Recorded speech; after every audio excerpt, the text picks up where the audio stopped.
Let me start by thanking the organizers of this occasion.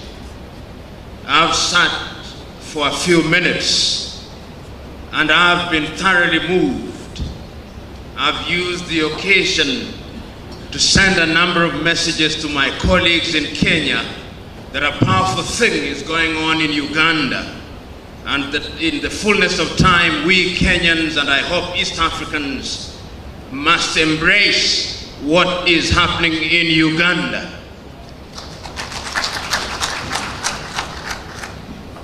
Corruption is something that we talk about. It is something that we complain about. It is something whose negative impact we recognize. It is something that even the corrupt acknowledge is a bad thing. But the irony and the tragedy at once is that those who engage in corruption love it.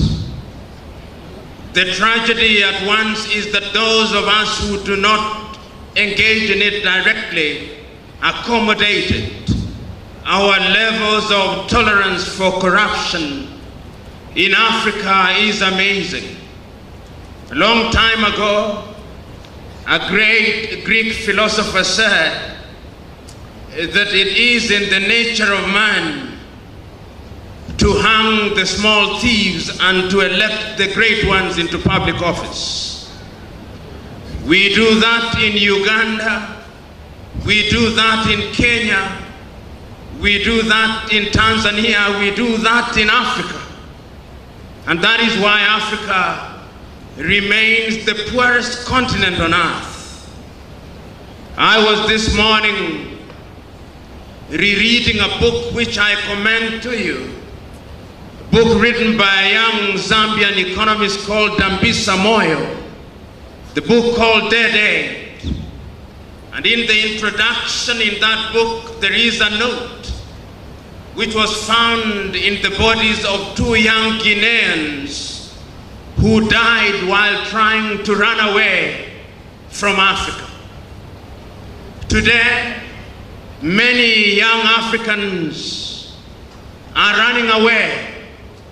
Not so long ago, about 4 weeks to be exact, 300 young Africans drowned in the Mediterranean Sea in Lampedusa because they were running away from Africa.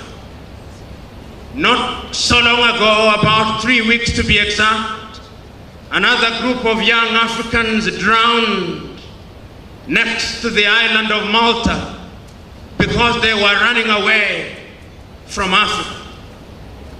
When you look at Africa today, whether you are looking at Uganda, Kenya, Tanzania, Nigeria, or indeed any country in Africa, our richest men and women are the men and women who occupy public office. We live in a continent where we celebrate thieves and vilify good men and women. That is the tragedy of Africa. While every other continent in the recent past has moved in the right direction, Africa still remains, in the words of Tony Blair, as the scar in the conscience of humanity. We live in a continent today where, as the young man has said, our young women upon attaining puberty cannot afford sanitary pads, but our public servants have iPads which they do not know how to use. We live in a continent today where our leaders who preside over our health sectors have no faith in the health sector. When they are sick and their families are sick, they run away to seek treatment in Germany, in France, in the United Kingdom, in South Africa and India. Even our health ministers don't have faith in our health departments.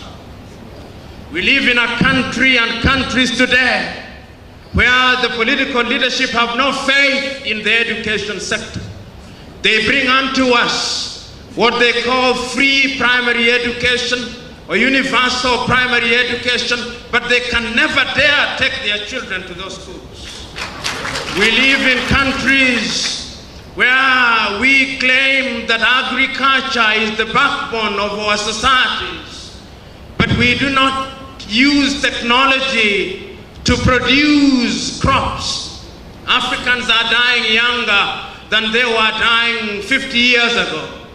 We live in a country where Africans will energetically seek to amend the Statute of Rome while there is war in Mali, while there is war in Mauritania, while there is no peace in Somalia, while there is no rest in Eritrea. Africa is a tragic continent. And I want to submit to you that corruption is the source of all these. For some reason, a reason that I do not understand, Africans still engage in primitive accumulation. Many Africans, particularly those in public service, will never rest until they have homes in different capitals in the world which they'll never live in. They have cars which they'll never drive. They have beds of gold which they never sleep on because they have no sleep anyway. They buy food which they cannot eat because they long lost their appetites. We live in sad times. I had the privilege of serving as the director of the Kenyan Anti-Corruption Commission. But it would appear that I did not understand my brief well. Upon being appointed, I assumed that my mandate was to go out there and fight the corrupt. But the truth was that I was not supposed to fight corruption. I was supposed to appear to be fighting corruption. Immediately, me and my team tried to fight corruption.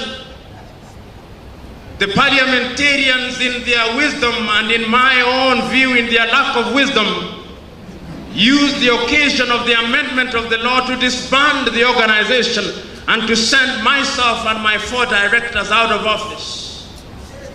The history of anti-corruption crusaders in Africa is one and the same. Their mortality rate in office is very short.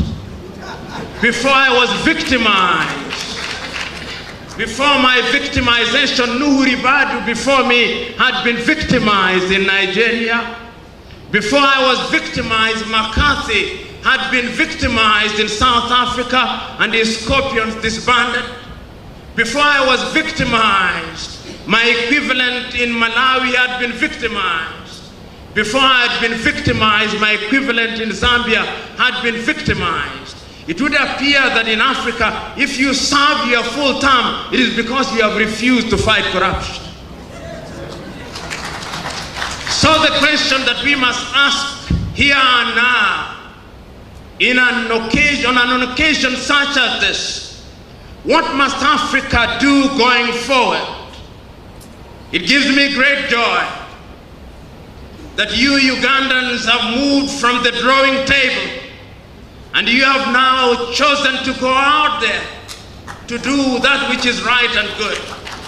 You have chosen today, through the commencement of the caravan, to move from the comfort of hotels in Kampala to go into Karamoja land, to go into Gulu, to go into Teso, to go into Hoima, to go into Kasese, to go into Mtukula, to go into all the corners of Uganda, so that the conscience of Ugandans can be reawakened, so that they may realize that corruption is a cancer that must not be allowed to grow.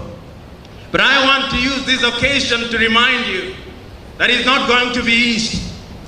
The children of darkness, who are the perpetrators of corruption, have one advantage over the children of light.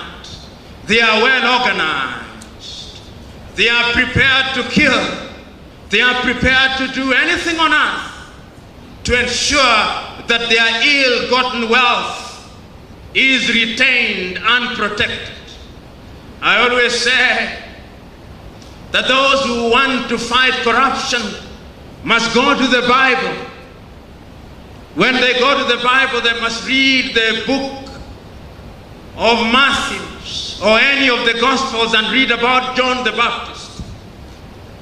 When they read about that book, they must remember that John the Baptist was in the habit of telling a king called Herodias not to engage in an adulterous union with his brother's wife. And he said this so often to the irritation of the king. They must remember that during that time there was a dance. They must remember that there was a lady called Salome. And they must remember that after she danced so well, Salome asked for John the Baptist's head. And I want to remind you that that is the way it is for corruption fighters today. You are like John the Baptist telling the latter-day Herodias, you are corrupt, you are corrupt. You must remember that there are Salomes who will be looking for your head. The question is, are you prepared? If you are prepared, then I have nothing to fear, because this country will be liberated. I want you to remember that now that Uganda has discovered oil, the history of oil throughout Africa has been a sad history.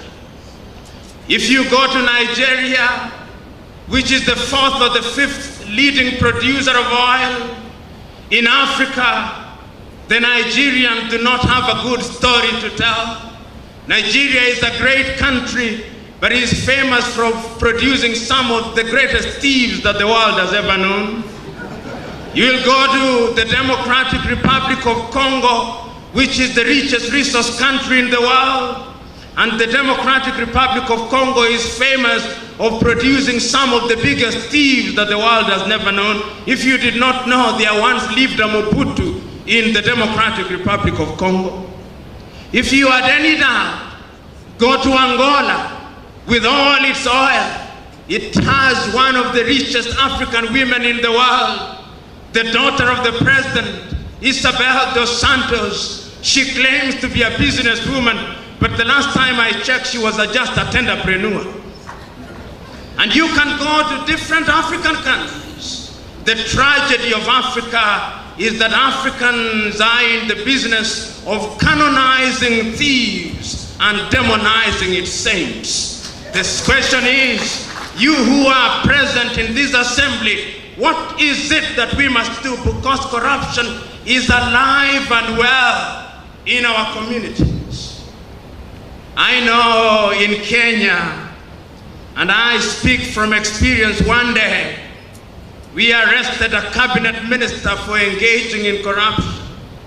On the day that he was arrested, members of parliament from his ethnic group came to my office and said that my only claim to fame was that I was in the business of finishing their tribe. They say he is our thief. He is a thief, but he's ours. You should not arrest him. I have no doubt in Uganda, you may have thieves, but they are claimed by their communities. What are you going to do about it? I know that even here in Uganda, all sectors of the society are not spared. Even the Church of Christ is not spared. Even the mosques are not spared. Even the temples are not spared. So to the clergymen present in this assembly, we have all sinned and fallen short of the glory not only of God, but the expectations of the people of Uganda and indeed Africa. So on an occasion such as this, our duty is to re-energize ourselves.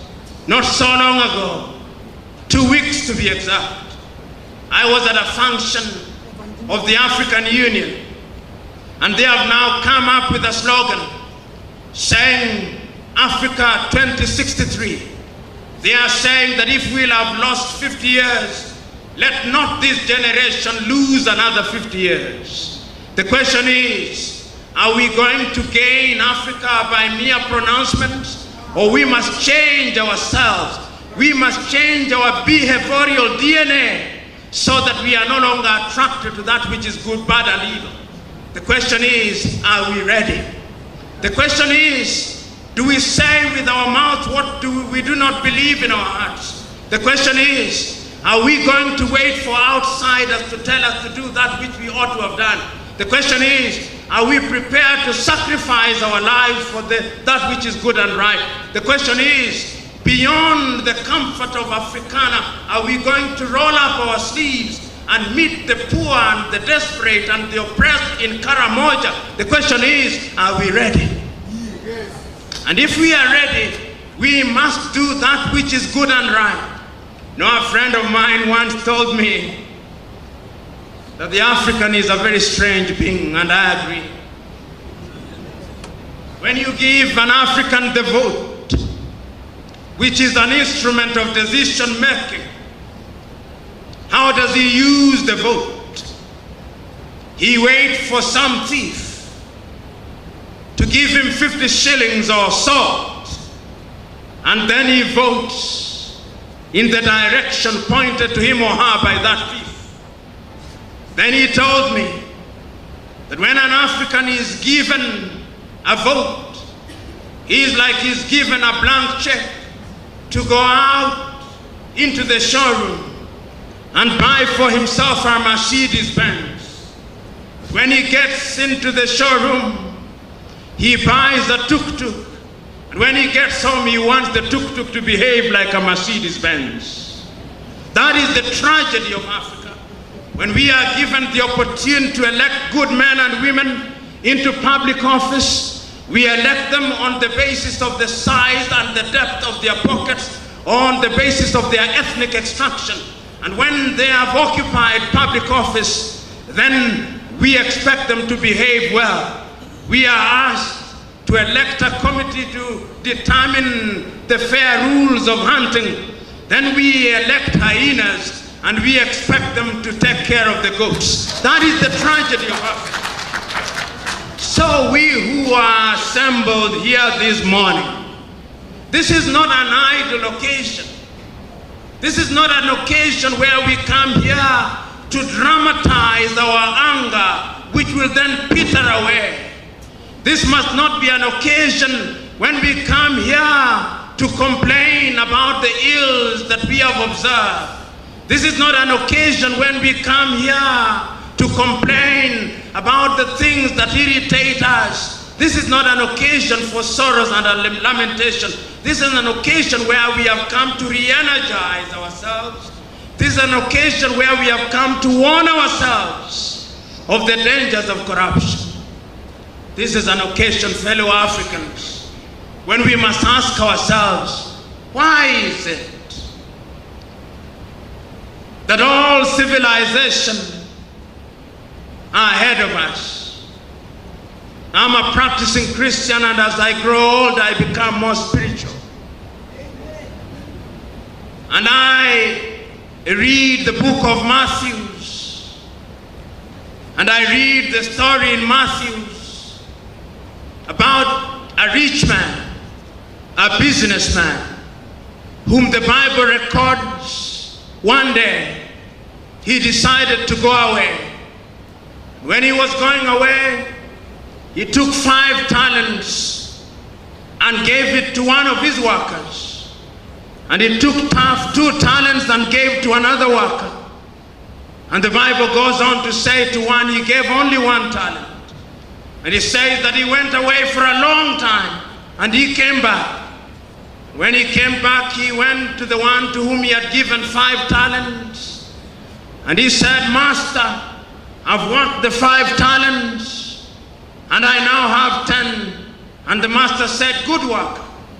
And to the one that he had given 2 talents, he said, I've worked the 2 talents and they are now 4. And he said, good work. And to the one that he had given 1 talent, he said, I knew you. You are in the business of reaping where you have not sown.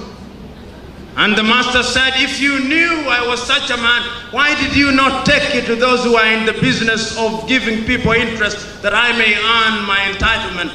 And then it finishes, and to those who do not have, even the little that they have, it shall be taken away, and it shall be given to those who have.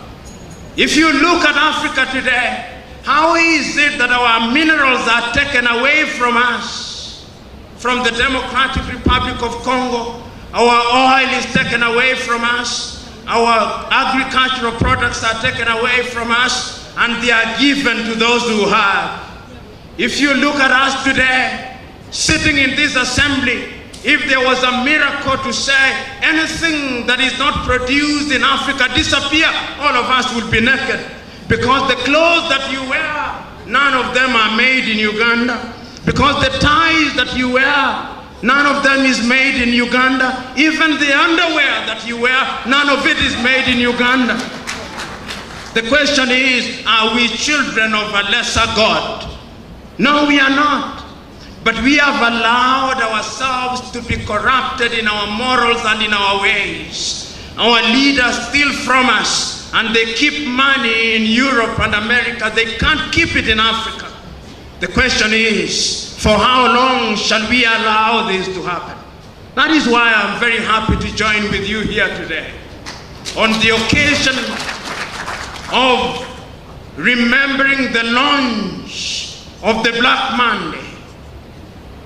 Why is Black Monday an important thing? It is an important thing because we must remind ourselves on a daily basis, all the holy books, whether it's the Christian Bible, or the Muslim Quran, or the Hindu Gita, are unanimous in one thing, that corruption is a bad thing. They are unanimous in recognizing one thing, that if we want to liberate ourselves from the chains of suffering, we must do something about it. In Uganda, I know you don't love Kiswahili, but soon it's going to be the lingua franca of East Africa. We say, mtaka cha uvunguni sharti ya inani. If you want anything under the bed, you must bend. We want a good Uganda that is free of corruption. And I look forward to that day. I look forward to the day when my good friend Yoweri Kaguta Museveni, the president of Uganda, shall sit at the hills of Nakasero and say with one accord, corruption, where is thy sting? Corruption, where is thy sting? I look forward to the day when the Prime Minister of Uganda shall move over to Gulu and speaking to the people of Gulu say, corruption, where is thy power? I look forward to the day when the ministers of Uganda, when my friend Jim Muhwezi and others shall sit and stand wherever they need to sit and stand and say, corruption, where is thy sting? I look forward to the day when the members of parliament in Uganda, the director of election, the policemen, the health workers in Mulago, the hotel workers, the border riders shall be able to say with one accord that corruption is a bad thing. And they shall be able to say, like the Catholics say, to ask for forgiveness, saying, mea culpa, mea maxima culpa. And those days will come, but they'll only come when you and me do that which is good and right. And I have no doubt that we are doing that which is good and right. As I conclude, because conclude I must, a number of things come to my mind. I remember fondly Mother Teresa of Calcutta. And I remember that lady saying that when you walk into a dark room and you find that there is darkness inside of the room, you don't complain about the darkness. You take a candle and light the candle and ask your neighbor to light a candle. And lo and behold, when all of us have lit the candle, the room will be consumed in light. Today, I have no doubt in my mind that we have come here to light a candle. And there is that candle that was represented by the caravan. It is moving into the length and breadth of Uganda. And before the politicians and the thieves in Uganda realize it, there will be so much light that there will be no place to hide in Uganda. I look forward to the day When the words of the late Chinua Achebe, written in his book Things Fall Apart, are no longer at ease and a man of the people shall no longer be true, that the African is corrupt through and through. I look forward to the day when Africa shall not be a winner of the equivalent of Olympic medals in the wrong things such as corruption indices as prepared by Transparency International. I look forward to the day when our government ministers will have smaller stomachs because they are not engaged in anti-corruption activities. I look forward to the day when we Ugandans and East Africans, Kenyans and Tanzanians and Burundians and Rwandese and Southern Sudanese and all of us in East Africa will be known for the right things. But let me tell you, having participated in the fight against corruption, I know a number of things. I know that good laws in and of themselves will not fight corruption. Because if it was just good laws, what is better than the 10 Commandments? But you and me know that we honor the 10 Commandments in breach. So we must have something, we must have a change of heart. The Catholics who are present in this room, who are Benedictine monks, must remember with me something that they say when you become a monk in the Benedictine order. We must have something which in Latin is called conversatio morum. A change of heart, a total change, a DNA transplant, a character transplant, so that our dominant instinct becomes the instinct to do that which is good and right. And I have no doubt that it can be done and that it will be done, because if it is not done, we are done. Ladies and gentlemen, may God bless.